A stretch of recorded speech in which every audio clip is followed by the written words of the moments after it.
Welcome to Everything Co-op, bringing you information on how cooperatives can help improve your quality of life. This show is being sponsored by the National Co-op Bank, NCB. The NCB is dedicated to strengthening communities nationwide for the delivery of banking and financial services for the nation's cooperatives, their members, and other socially responsible organizations. For more information on the power of community ownership, visit ncb.coop. That's ncb.coop. Now stay tuned for your host, Vernon Oakes. Good morning, everybody. I hope everybody's doing great on this wonderful Thursday morning. It's raining outside. We need the rain for our crops to have things to grow.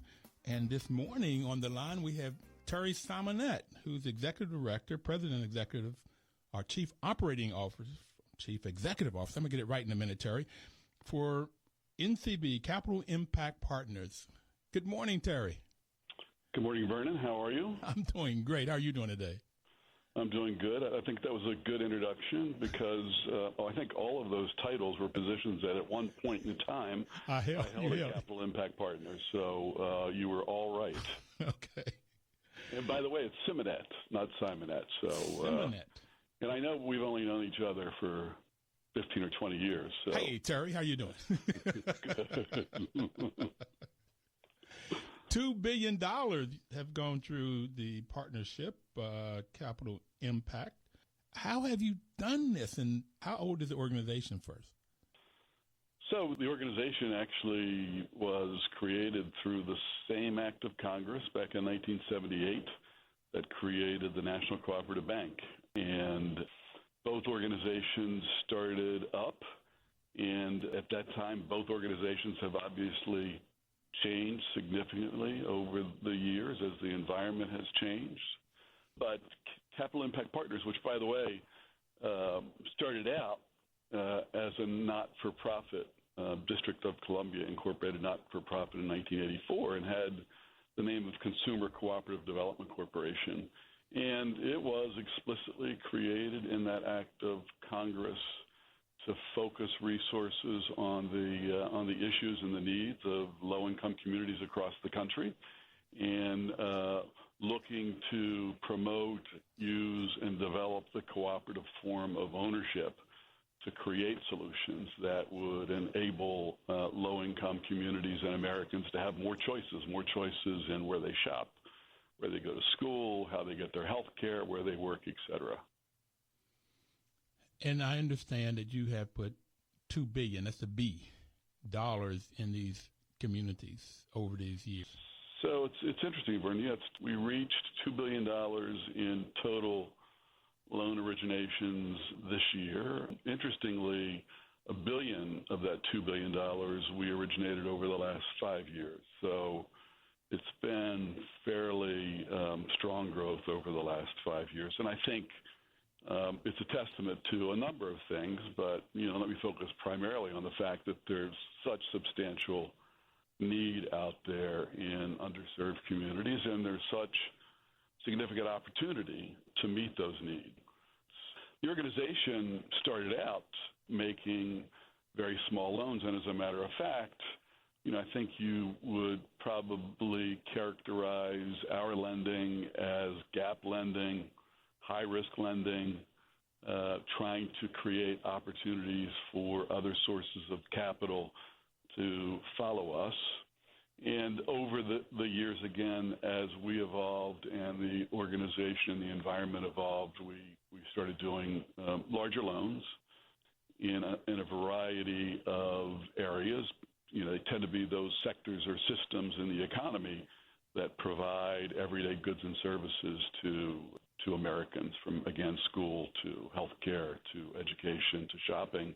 But I also just want to point out that when this organization was first created, again, created through the same act of Congress that created the National Cooperative Bank, we operated very, very closely with the National Cooperative Bank for many years and continue to be partners with them in many programs. But originally, we were an affiliate of the National Cooperative Bank.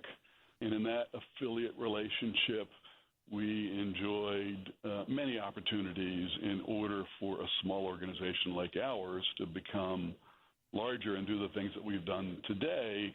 It was very much the result of that affiliate relationship with the National Cooperative Bank. It allowed us to operate off of their platform. So we didn't have to go out and rent our own building, didn't have to go out and create our own infrastructure. It juxtaposed us to an organization that operated with very strong credit standards. Today, we operate as an independent organization. We're a CDFI, a Community Development Financial Institution. We got that designation from the Department of the Treasury back in 2011, but only after changing the affiliate relationship with the National Cooperative Bank. Again, that affiliate relationship with NCB was so important to where we've come to today. But there are also important resources out there that are provided by the government, in this case the Department of the Treasury, that we were never eligible to receive and then deliver to our external stakeholders. So we made some changes in our relationship with NCB, very much in partnership with them, so that we could become a certified community development financial institution. That was a long answer. Sorry. It was a very long answer, and I want to break some of it down. I want to go back and cover some of it, because in the first I was doing some subtraction here, and that in 1984 you got started, and in 26 years to 2010 you did $1 billion worth of loans. In the last 5 years, from 2010 to 2015, another billion. So it took you 26 years to get up to your first billion, and 5 years after that to get to your second billion. And from what you were telling us, in 2011, you got the CDFI, and I want to break that down a little bit for our listeners of what that's all about. So I assume becoming a CDFI and becoming independent, you had availed yourself to more financing, more money to lend to low-income communities. Is that kind of a good summary of what you said? I think it's a good summary, Vernon. I think up till then, frankly, our capital dependence was substantially on the National Cooperative Bank, which, by the way, was a very good thing for both of us, because we were able to use the balance sheet of the bank to make loans to a number of areas that we both continue to lend to today. But yes, by getting that certification in 2010, it gave us access to ongoing resources from the CDFI fund and the Department of the Treasury. And I would also say, and we don't have to spend a lot of time talking about this, but it enabled us to make larger loans and being able to take advantage of things, for example, like the New Markets Tax Credit Program. We can break that down a bit as well. But, yeah, that was the big difference in 2010 and 2011. Well, one of the things that you said earlier, too, was you did gap financing and high risk. When we've talked about National Co-op Bank on this show, I've said to them to have a mission of helping co-ops grow and get started in low-income communities is the focus. That's so much different from most banks. Most banks, from my taking banking, at one point I thought I wanted to be a banker, was that most banks are interested in one thing, and that is, well, they're interested in three things. It comes out in one flavor, and that is getting their money back, getting their money back, and getting their money back. And so normally they loan money to high-risk people that have assets, people that own things, so that if this loan fails, they can go grab something else. So to say in your mission that you want to make loans to low-income communities, that's people that don't have money. And so I've had lots of dialogue in the 2 years. We've been on the show now, Terry, 2 years. We were going to do it for 1 year in October, the co-op month. But we found a lot of people that are interested in the topics. So how do you make loans to people with low income or with no assets? You talk about the balance sheet, so let me give a quick definition of balance sheet for people out there that may not know it. Balance sheets look at what you own, they call assets, and that equals what you owe. So it balances. You owe liabilities and you own assets. So they must balance out, and it's called a balance sheet. So a lot of times people that don't have money, they have more liabilities than they have assets. People that have money or net worth, they have more assets than they have liabilities. So most banks will look for people that have assets and more assets than they have liabilities. So how do you work with people and communities that have less assets than they have liabilities? So, boy, that's the magic question and the secret sauce, isn't it? Yes, it is. So, and let me even sharpen the point by giving you a statistic. And the statistic I'm going to give you is the charge-offs that this organization has made over the years. So a charge-off is, essentially you get a bad loan, eventually you're going to have to charge it off and take a hit because of it. And this organization over the last 6 years has had a charge-off of less than 1% of average principal balance outstanding. So you could compare that to some commercial banks, and their stockholders would be dancing the jig if they had those kind of results. Less than 1%. Less than 1%. So here's the answer. So first of all, and I learned this, I think, early on when I came here in the 80s, or even before that, because I've been involved in community development since the early 70s, that there's a major difference between the perception of risk associated with low-income communities, underserved communities, emerging markets. There's this assumption that there is real risk and that you just don't want to go near it. You may redline an area. You may choose not to do a certain kind of transaction because of the negative connotation or brand of that transaction. The reality is, number one, so this is the first thing. The reality is... Terry, yes. can you hold that reality? We're going to come back to the secret sauce. Sure. We have to take our first break.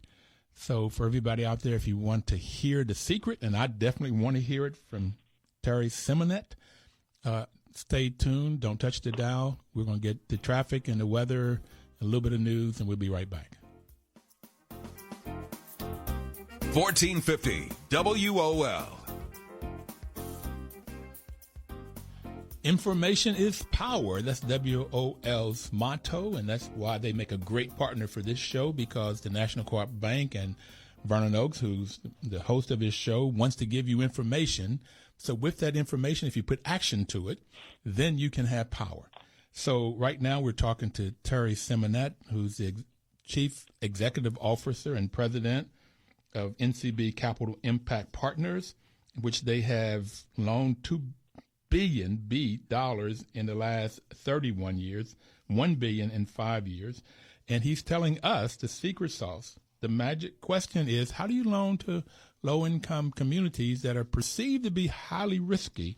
Terry, please tell us. You were getting ready to tell us the first part of that. Yeah, I'm going to tell you the first part of that. I'm also going to say that the good thing for the country is that Capital Impact Partners is not the only organization that uses the secret sauce. There's actually an industry that's grown up, community development financial institutions, to serve low-income communities. But the first thing is that, and I know you will have experienced this in yourself, Vernon, and the listeners will have experienced this as well, that there's a big difference between perception and reality.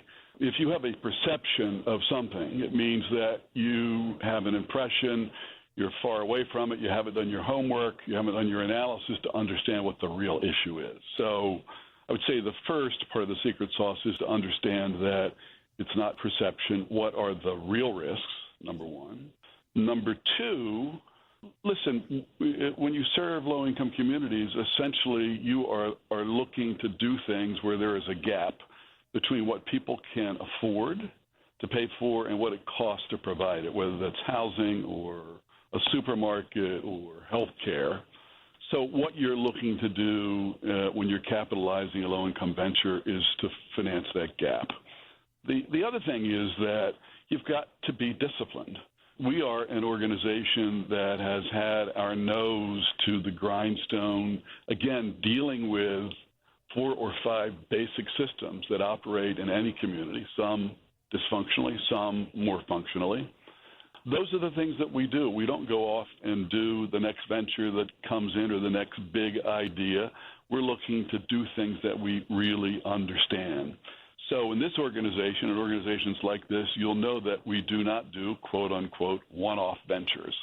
The other part of it is, Vernon, and it goes back to your original point that we're talking about communities that really don't have assets, and many times traditional bankers want to make loans to someone that actually have assets. In the event the loan goes bad, then you simply go liquidate the assets.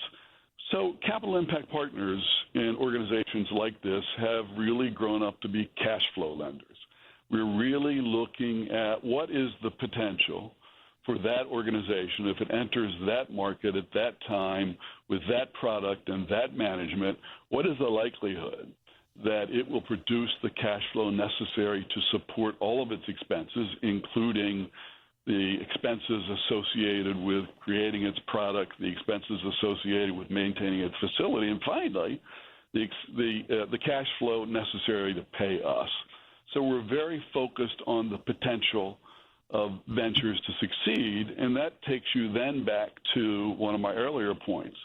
So how do you know if a venture is going to succeed or not? And again, it's focus. You're focusing on these things that you've done many times before, so you shouldn't be surprised too often. Well, I had said on the program once, I was talking to someone, I can't remember who, I said that you all look at people in the eye and you make your loans based on the people that you're dealing with, that whether or not they can do the job, whether or not they have integrity, that they will, that they can do the job and they will do the job and they will pay you back, that you end up making your loans on the character of the people as opposed to the assets that the people have.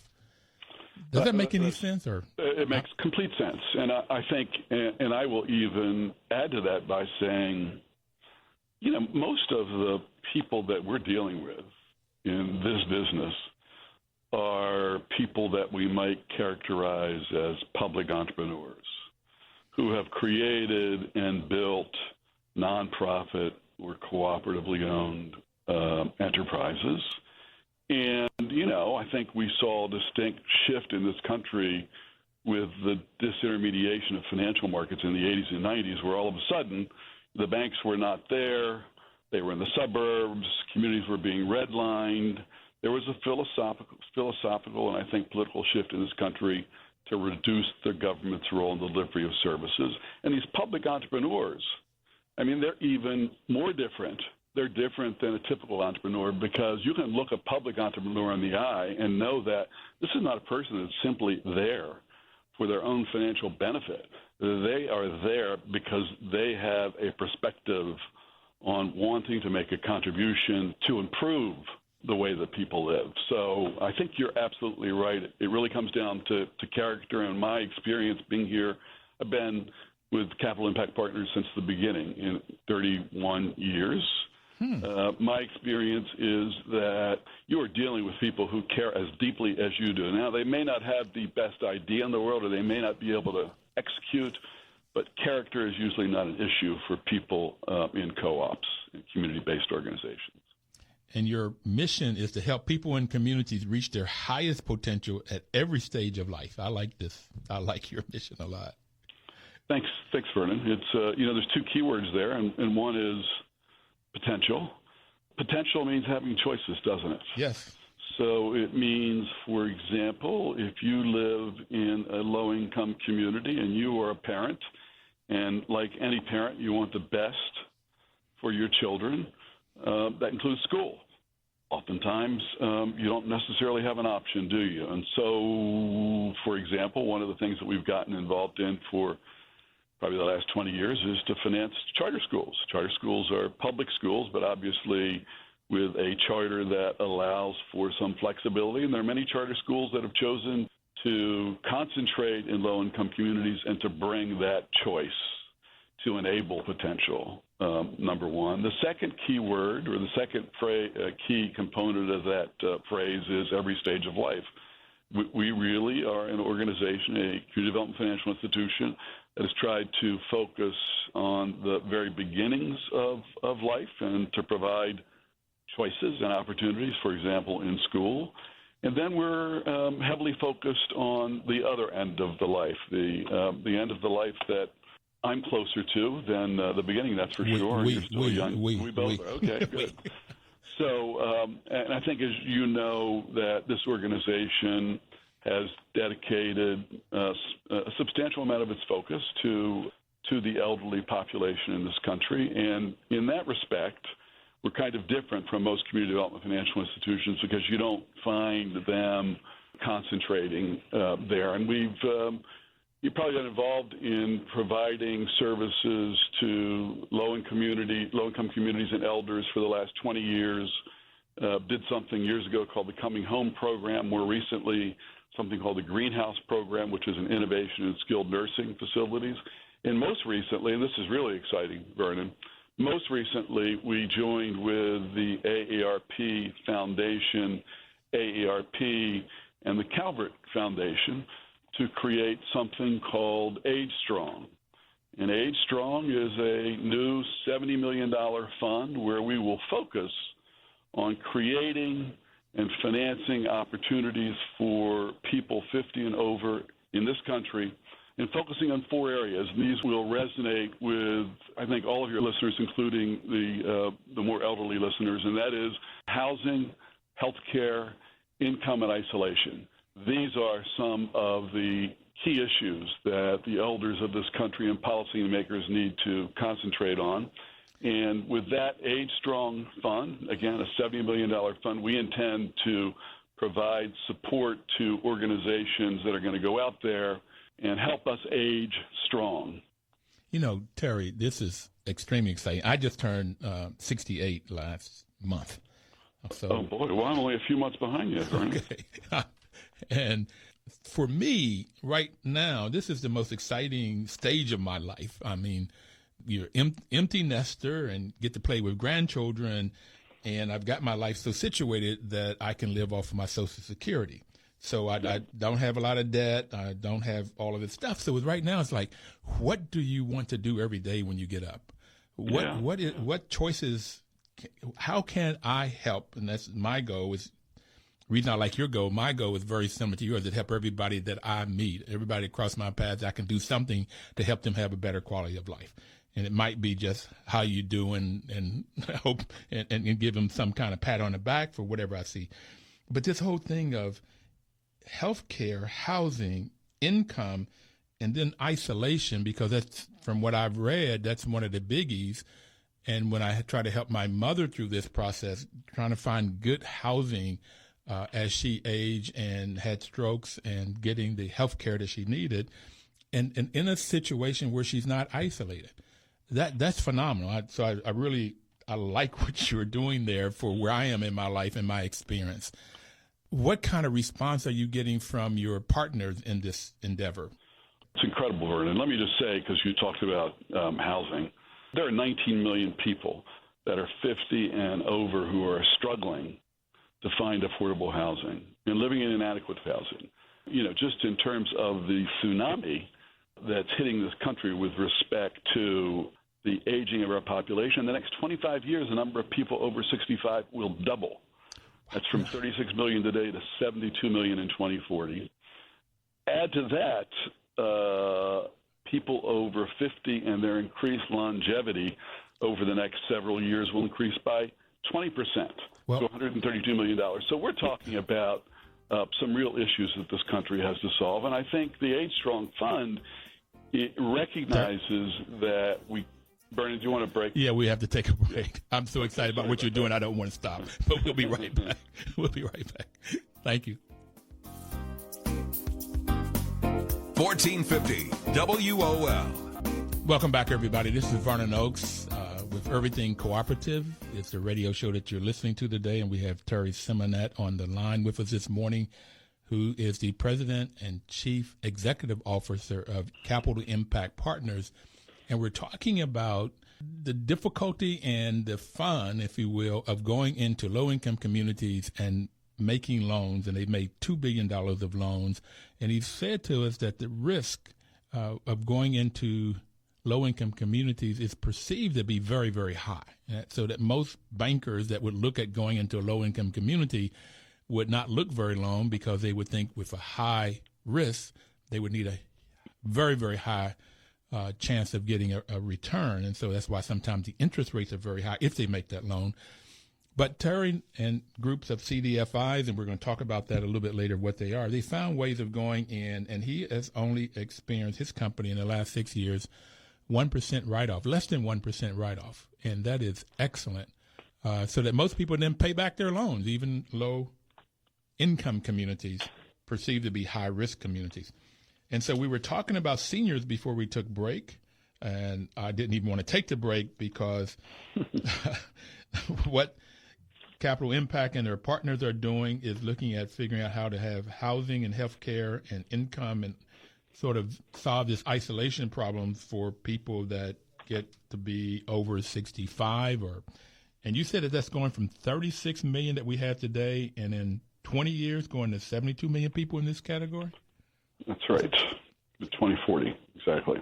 And I think I and other people, and I guess the language is fairly dramatic and characterize it as a tsunami, but when you look at the trend line there, it is really sharp. And the point I wanted to make is that with respect to this idea of trying to support the elders of this country to age strong, many of whom can't on their own, the reality is that government spending, subsidies, philanthropy can't do it all. And so the idea with the Age Strong Fund was that we would actually create a movement of retail investors, people like you and me, to start investing in this critical issue and actually earning returns. So I mentioned the partners, AARP Foundation, AARP Capital Impact Partners, who will essentially be originating these loans. And the other partner is the Calvert Foundation. Calvert Foundation is a nonprofit organization that's actually been, for the last 20 years, out there raising money through something called a Community Notes program. I think they've raised close to $1 billion. And so they are a partner in the Age Strong Fund, and they will actually be out there working with brokers so that investors can direct their money to the Age Strong Fund. But you can also invest as little as $20 by going to agestronginvest.org. And you can invest $20 or $21 or $30, and you can have that money working towards, again, these significant needs that elders will be experiencing, helping people to hopefully age in place more affordably and safely as long as possible. So we have a lot of work to do here, but I think the partnership that we put together is significant, and we're really looking forward to the number of things that Age Strong is going to be able to do in the way of new ventures. And Terry, we have John on the line. John, good morning. Good morning. What's your question or comment? Well, I can't believe what I'm hearing, but it sounds great. It sounds like we're understanding the formula of rotating money and wealth within our community or outside of our community. And my question to your guests, I'm working on the D.C. Reparations and Restitution Initiative here in Washington, D.C., and we're just about finished writing our initiative measure here. And, of course, money, housing, loans, everything that you're talking about is inside of our reparations and restitution initiative here in D.C. I'd like to know, how can I contact you and look at your model, either from a Tiger perspective or either from a slow and sure perspective here. I'll take your answer off the phone. Thank you, John. Okay. John, that's a great question. First of all, just let me get to the specific answer. Best way to contact us here is to go onto the website, capitalimpactpartners.org, or you can also email me, Simonette, SIMONETTE, @capitalimpact.org. But since John raises, I think, a question with respect to reparations, which really is a social and economic justice issue, I just want to point out that CDFIs have been in the business of financial services, but clearly with an underlying social justice theme since inception. Social and economic justice have been a cornerstone bedrock value for this industry. But I think even this industry is pushing itself with respect to impact. The more that we see, decades of public policy and investments in low-income communities, we still are realizing that too often the people that live in those communities never quite get the benefit of the appreciation in property value or the growth in businesses. And frankly, these are mostly people of color. We too long have ignored the reality, for example, that a few subsidies or Section 8 vouchers help a very small group of people, while the majority of low-income people continue to live in poverty for generations. So CFI industry obviously is not focused on the same objective with respect to reparations, but we clearly are focused on the issue of social justice and the acknowledgement that we are dealing with the intractable problems of poverty that have plagued generations. And this industry, I think, along with other partners, are really looking at ways in which we can have impact, and not just on a few people, but the people that live in those communities and that ultimately want to have better housing, better health care, more opportunities for themselves and their families. Thank you, Terry. Thank you. You handled that extremely well. I appreciate being African American and having lived the life in America for 68 years and seeing the results of slavery and Jim Crow.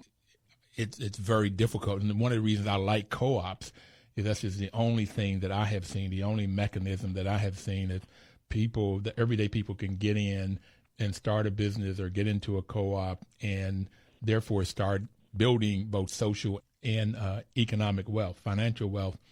Don't necessarily need a college degree.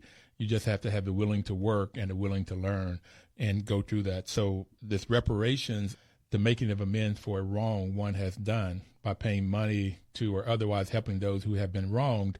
I just don't believe, and I've never believed in the 40 acres and a mule, I don't believe that people would come up. Maybe there's a way we could get enough political power to get the government to do something with reparations.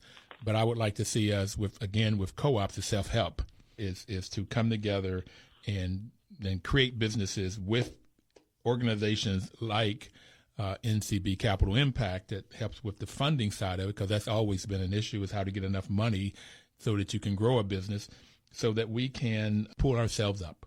And that's why one of the reasons I like this program and have this program, and one of the reasons I like cooperatives is because it gives us an avenue to get out of poverty with the desire to work, with the desire to get out of poverty.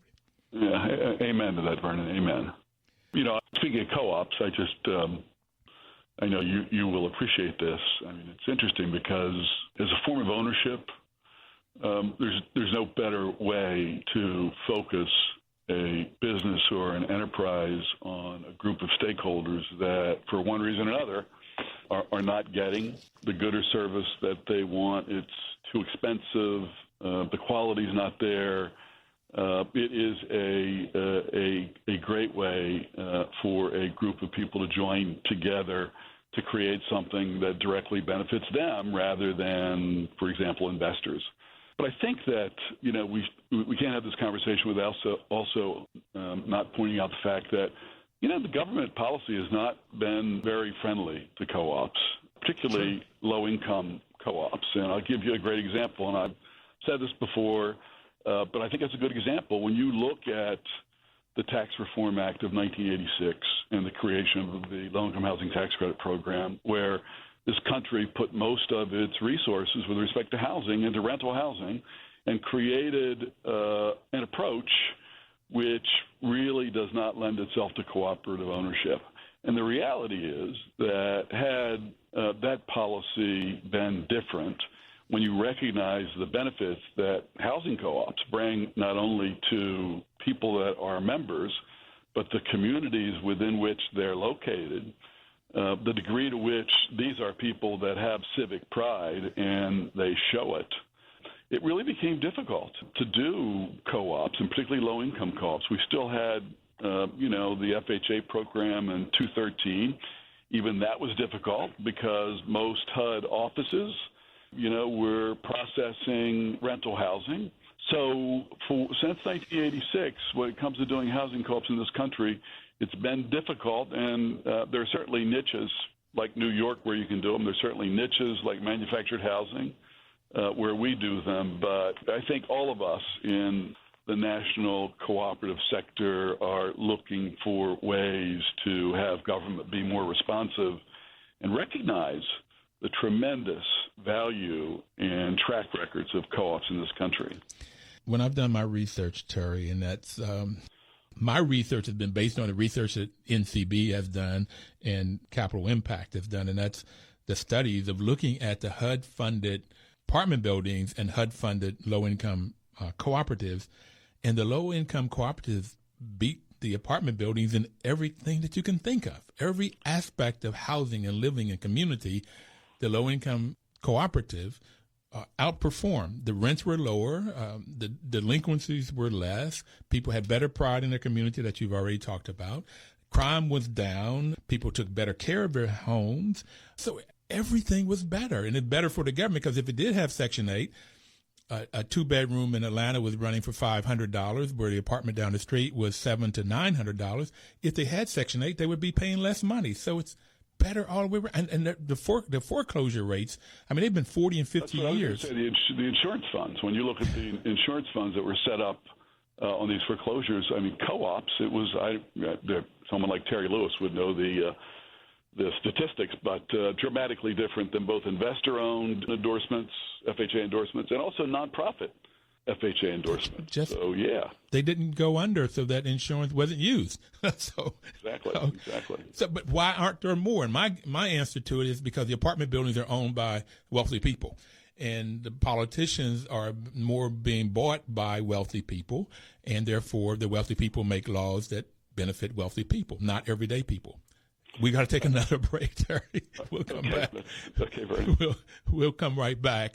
Please don't touch the dial. If you want to call in, you can call in at 1-800-450-7876. We really like the work that John is doing. Hope he's successful. But if he's not, or if he is, we can still create our own businesses. We're coming together, working cooperatively. We'll be right back. Don't touch the dial.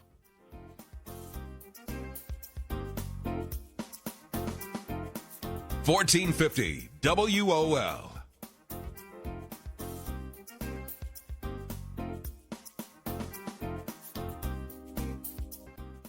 Information is power. We have Terry Simonette on the line with us today, giving us the great information. Terry, we're going to have you back on because we only have one more segment. I have more questions.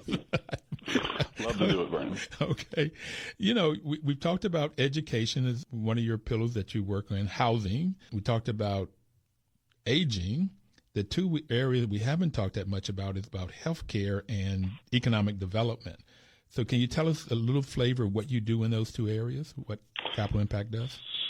So most of the healthcare work that we have done has been to finance federally qualified health centers or clinics, and it's it's part of the safety net of services that are provided in this country for uninsured and underinsured Americans. And we've done about $750 million in financing for clinics, 500 clinics. Let me put it to you this way. Of the number of Americans that go to clinics in this country, we've financed clinics that serve about 10% of that population. Okay. For the number of Californians that go to community health care clinics, we've financed clinics that serve about half the population.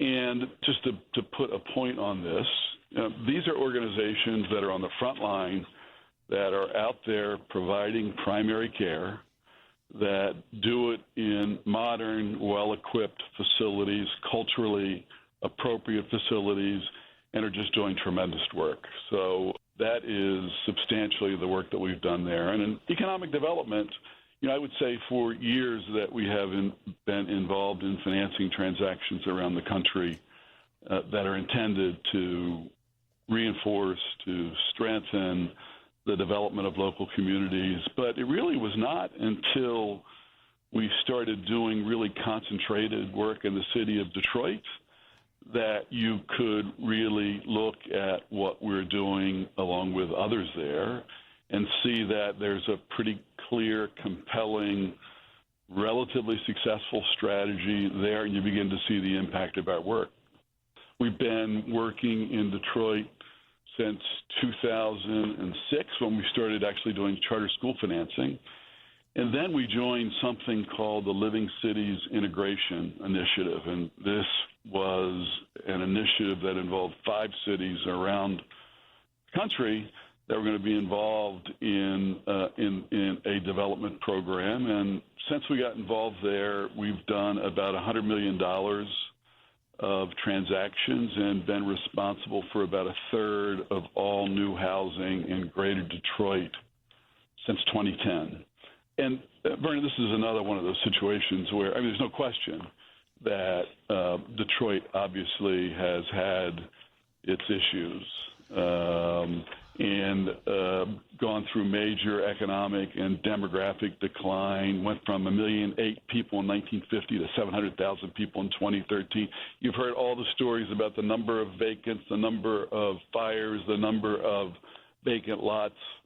Well, this city is coming back, and it's the result of the work of people there that are remaking that city. And I think, you know, there are lots of players there. We've been lucky enough to join there, and I think it's going to be interesting to see the results of that work, because I think the lessons will be there for all of us to begin to implement in other cities around the country. What's so interesting, Terry, is that in 1966, in January of 66, I went to Detroit. I didn't have enough money to go to college. I went 1 semester at Kentucky State. Didn't have enough money, so I went to Detroit and worked at Ford in their assembly line. You didn't really? And from that view, nowhere is Detroit a low-income community.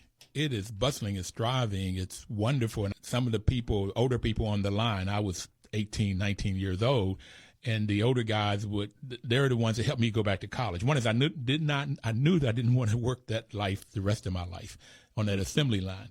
But the older guys talked to me, and they would take me to their homes, and these homes were absolutely beautiful. And my brother came up and worked that year, and after he left Kentucky State, he moved there with his wife, and they raised their children there. So I'd go back. But I hadn't been back for 10 or 15 years, and I go back and I look at those neighborhoods that you would die for in 1966, and they're all boarded up. Well, listen to this, Vernon. The average price of homes sold in Detroit in 2012 was $7,500. January 2013, 47 houses in Detroit were listed for $500 or less. So, and you're right. I mean, you look at some of these houses, and you would die to have one of those houses. But when you look at what happened to the automobile industry, and I guess as a result of global competition, that obviously changed, and then much of the production went outside of Detroit.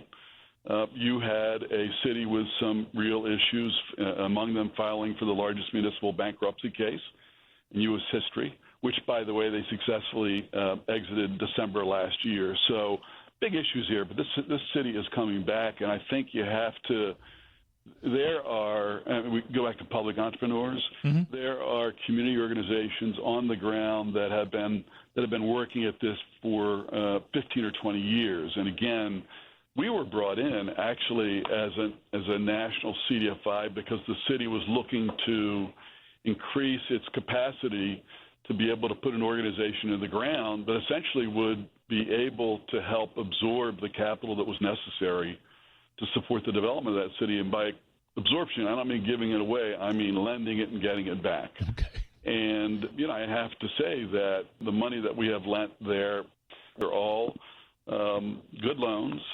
And I also just have to give kudos to all of the people that are involved in what's called the Woodward Corridor Initiative, which is the work that's being done in Midtown and the adjacent North End neighborhood in Detroit.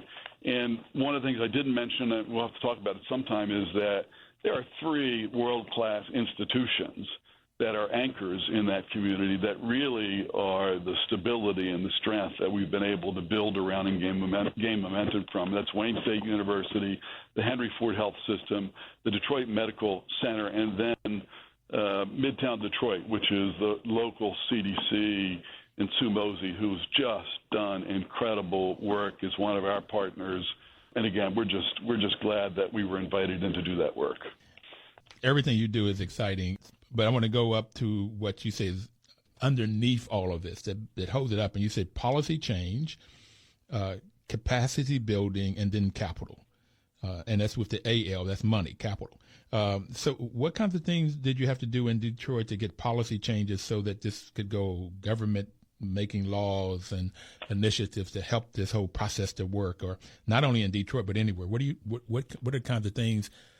And you could also say that the laws are not favorable for housing, low-income housing. What must we do here to get low-income cooperatives? Yeah, so Detroit is obviously a kind of a different situation when it comes to policy because, we've read the stories about the issues with that city. And obviously, I mentioned the Living Cities Integration Initiative. One of its key tenets was to be able to pull together all the sectors that needed to fire together to actually make changes, and that includes the city. And that obviously has taken some work, but I think there too we see progress.